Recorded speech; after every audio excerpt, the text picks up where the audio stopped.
Hello there, friends. I think I've only talked about planned obsolescence once on this channel over the years, but hey, let's go for it. Planned obsolescence, what is it? It is making a product that you know will fall apart at a certain time and making an inferior part in that product knowing that it will fail in order to garner more business in the future. It sounds like a conspiracy. It sounds like something that, oh God, that's got to be a really shady company. But when you look around at everything that we buy, it's basically all designed to fall apart. And not everything. There are some things that are still made quality, don't get me wrong. However, I wanted to touch on this important topic, to me anyway, because as I get older, I start to understand and see the value in keeping things pure and original and taking time on things. As a carpenter, if I don't glue a joint properly, don't put enough fasteners in it, it'll fall apart. I usually over engineer everything I build because I want to make sure that it's going to last. And I think of all the corners that are cut on cheap furniture, the kind of stuff that just flies off the assembly line in China or any other country, and you think, wow, these people didn't even care to fix this little part, or make a slightly better quality screw that would keep it together a little longer.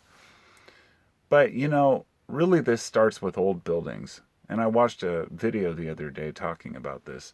Old buildings that look architecturally magnificent. And so many of them have collapsed due to war and, in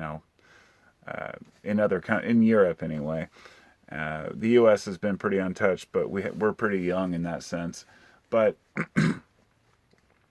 the time that was spent to build these magnificent buildings by hand and the amount of engineering that went into them and the design and the ratios. I mean, everything was well thought out when a building was made in a lot of places.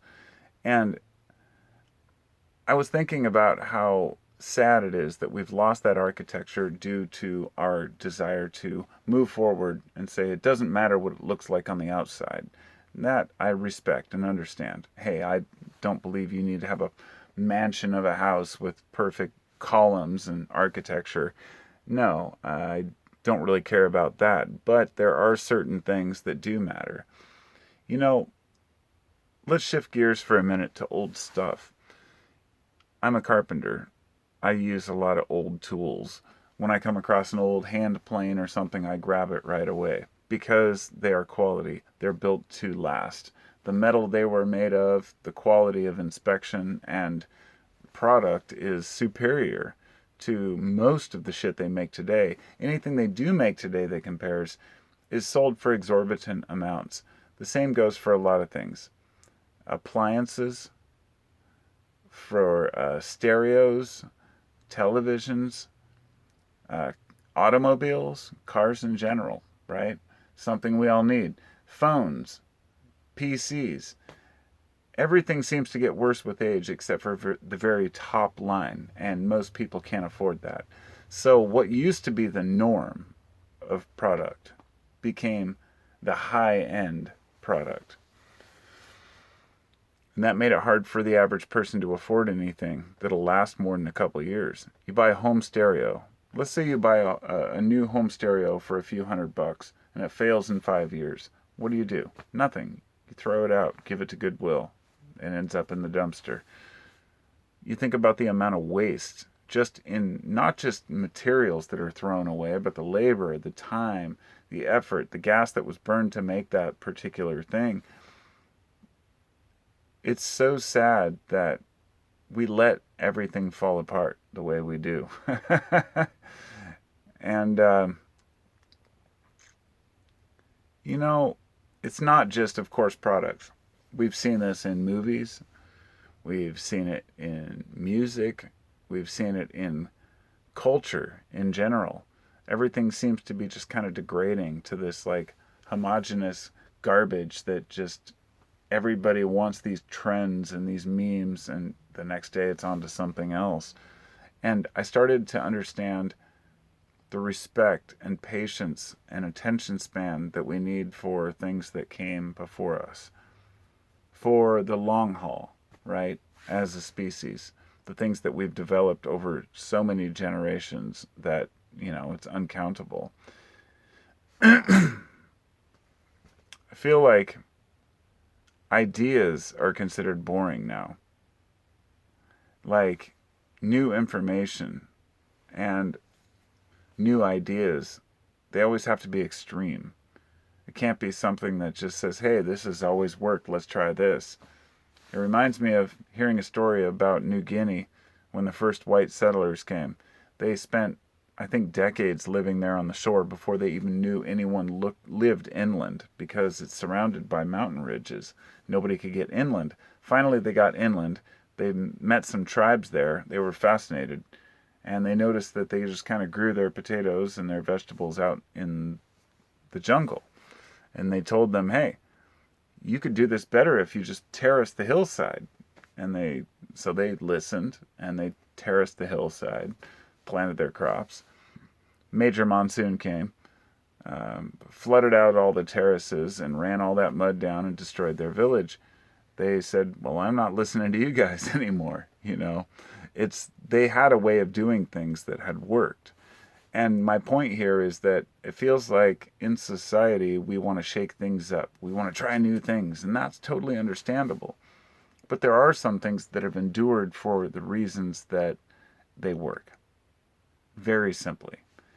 And trying new things can be actually damaging in the long run if they're not well thought out. We always go back to our old philosophies, our archetypes, the allegories. And there's so many stories to tell. Whoa, holy crap. I have a piece of paper over this light here, and I was trying to see my notes, but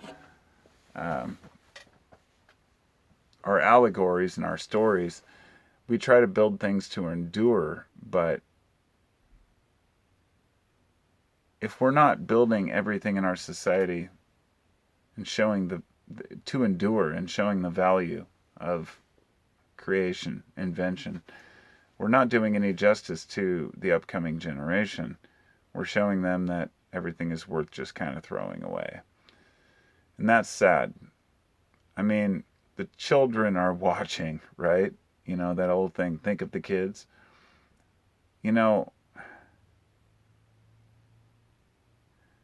What is normal right now is being questioned by every human. And we better damn well figure it out. Whatever we decide as a species, it's not about one nation or another nation now. This is a collective. As a society, governments are different, but the people are all communicating with one another now. And it's totally changed the paradigm of what's normal and what we can tolerate. So I guess the question I want to leave you with is, as we started with planned obsolescence and, everything we make is designed to fall apart or get you into a subscription service, are we planning our own obsolescence right now by the way that we're acting as a whole? You tell me.